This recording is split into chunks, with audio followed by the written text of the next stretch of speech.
Assalamualaikum warahmatullahi wabarakatuh. Perkenalkan, nama saya Denio Kirmawan, NIM 216120110003. Perkenalkan, nama saya Wahyu Malik Ibrahim dengan NIM 216120111024. Di sini kami akan menjelaskan kasus perlindungan konsumen tentang pemalsuan pengedaran vaksin palsu. Pengertian perlindungan konsumen: segala upaya yang dilakukan untuk memberikan perlindungan kepada konsumen dengan adanya kepastian hukum.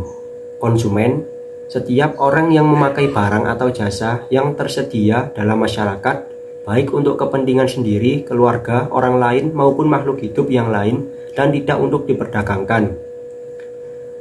Dasar hukum.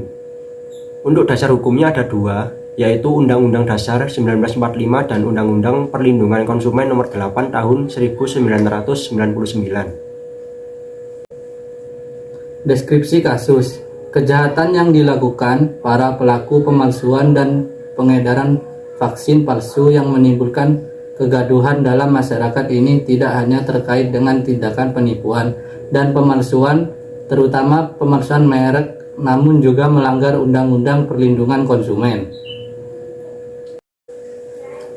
Lanjutan kasus.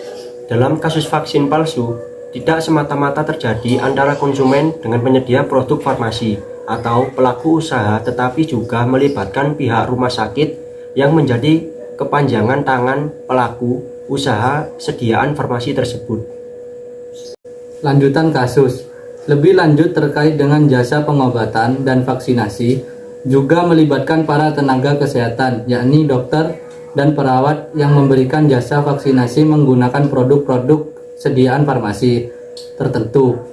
Ada profesionalitas dan juga tanggung jawab pihak rumah sakit dan para tenaga kesehatan yang sangat diperlukan dalam kasus ini.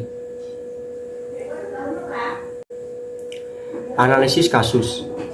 Terkait dengan perlindungan konsumen dari produk palsu, secara tegas pasal 4 Undang-Undang tentang Perlindungan Konsumen menyebutkan bahwa selaku konsumen kita berhak untuk mendapatkan kenyamanan, keamanan, dan keselamatan dalam mengonsumsi barang atau jasa, mendapatkan informasi yang benar, jelas, dan jujur mengenai kondisi dan jaminan barang atau jasa, mendapatkan kompensasi ganti rugi apabila barang atau jasa tidak sesuai dengan sebagaimana mestinya.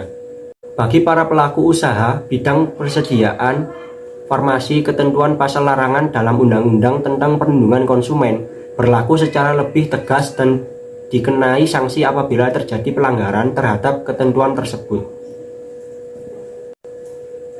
Kelanjutan dari analisis tersebut adalah larangan yang sangat erat kaitannya dengan kasus vaksin palsu adalah larangan sebagaimana disebutkan dalam pasal 8 ayat 1 UU Perlindungan Konsumen bahwa pelaku usaha dilarang memperdagangkan barang yang rusak, cacat, atau bekas dan tercemar tanpa memberikan informasi secara lengkap dan benar. Adapun ancaman pidana terhadap pelanggaran dimaksud pidana dengan pidana penjara paling lama 5 tahun atau pidana denda paling banyak 2 miliar sesuai ketentuan pasal 62 UU tentang Perlindungan Konsumen.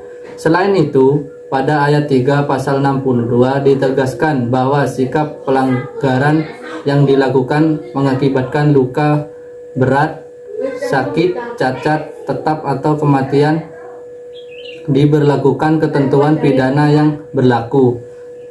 Jadi pelaku dapat dikenai juga ketentuan dalam KUHP.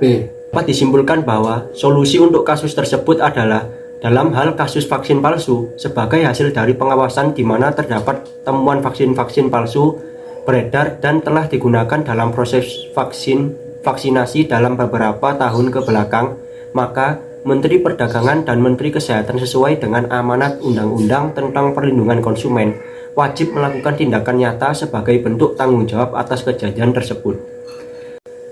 Kebijakan implementatif dan responsif perlu segera disusun dan dilaksanakan mengingat peredaran vaksin palsu ini telah berlangsung cukup lama dan korbannya adalah generasi bangsa di masa depan, yaitu anak-anak.